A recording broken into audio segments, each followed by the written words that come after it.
I recently had a few players reach out to me asking if I could make a video on knockdown wedges or sort of non-full wedges in that 50 to 100 yard range. So in this video, we're going to go over the technique, going over some feels and drills, and another video that will be out shortly, we are going to go over distance control. So when it comes to a knockdown wedge, it is essentially a wedge where we are not swinging full speed at it. And I would really encourage you not to swing full at your wedges, especially the higher lofted ones in that 50 to 60 degree range. And that's going to be for three reasons.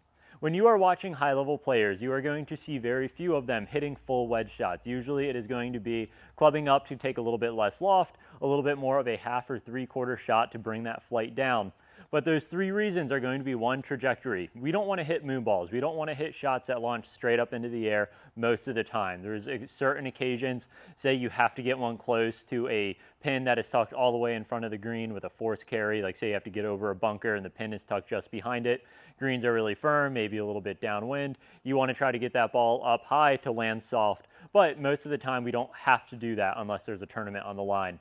That's where we typically want to take our medicine, play past that pin. So trajectory is one. We want to hit shots that come in a little bit flatter, and next is going to be spin.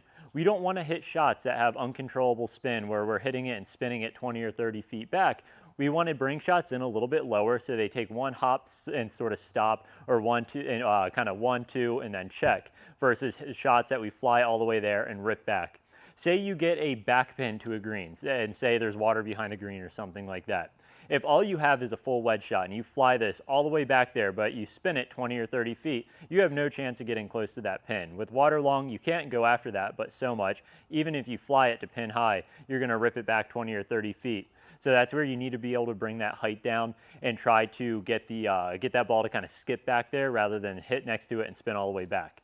And then three is going to be distance control, which is sort of a combo of those two. We want to make sure we can have a repeatable technique.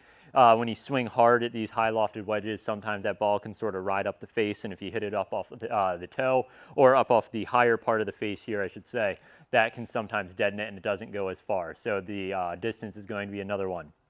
So with these shots, I really like to try to feel like I am swinging a little bit more upper body dominant. Now, with that being said, I'm not limiting my lower body by any means. I'm not thinking don't turn my hips or don't allow my knees to move. I just like to feel like my chest is kind of the main mover here. If you're someone with limited hip turn and you're working on rotating the hips right now, this may not be the best feel for you. You still may need to think about rotating those hips a little bit.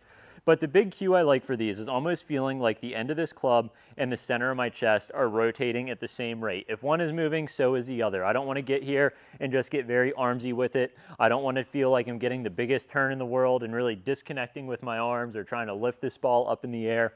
So that's going to be the big feel. I like end of the club, center of the chest, feel like we are rotating the upper body and the end of that club together, and never quite stalling out or really, again, getting the hands lifting up on the way back or on the way through. So one drill that I like for this is going to be the towel drill, which we'll get to. Before that, we're going to get to setup real quick, which is going to be ball position. Ball position, I see a lot of players get wedges very far back in the stance, almost thinking, I have to bring it in low, I'm going to put it all the way in the back. A lot of times that can get you a little too steep and cause that club to dig. There's a time and place for that, but when it comes to a more kind of stock knockdown shot, I like to see that ball fairly centered in the stance. Personally, I get it about half a ball to a ball forward. Some players like to have it half a ball to a ball back. That's not wrong by any means. So I'm going to say, in general, we want it around the center.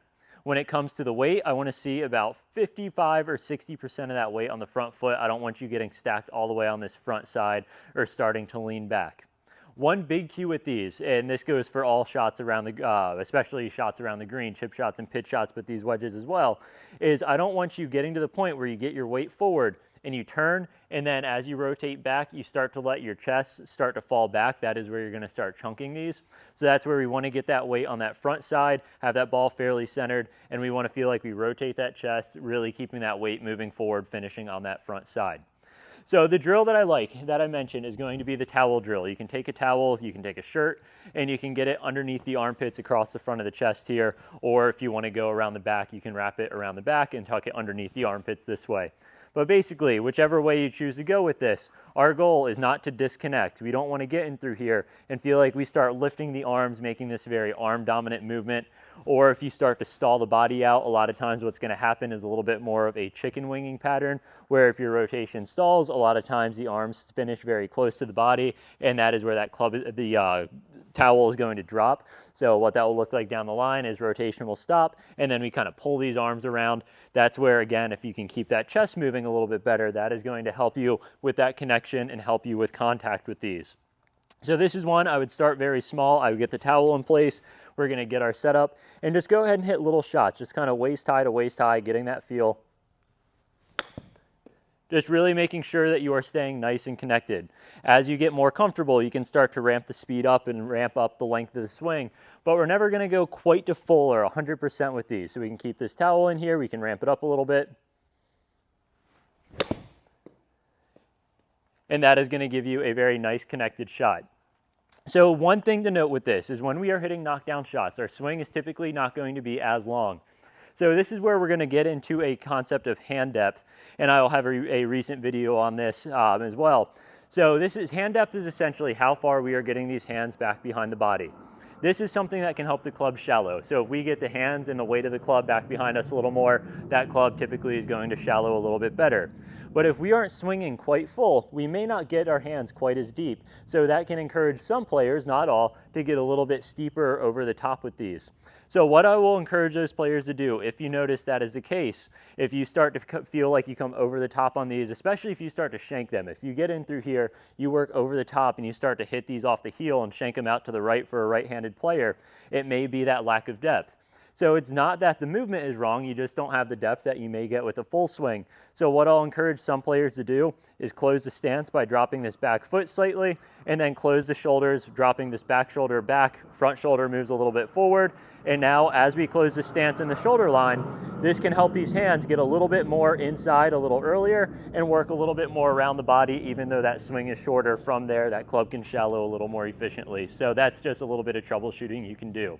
So next video, that's going to be a longer form one like this, is going to be how to control our wedge distances a little better using these techniques.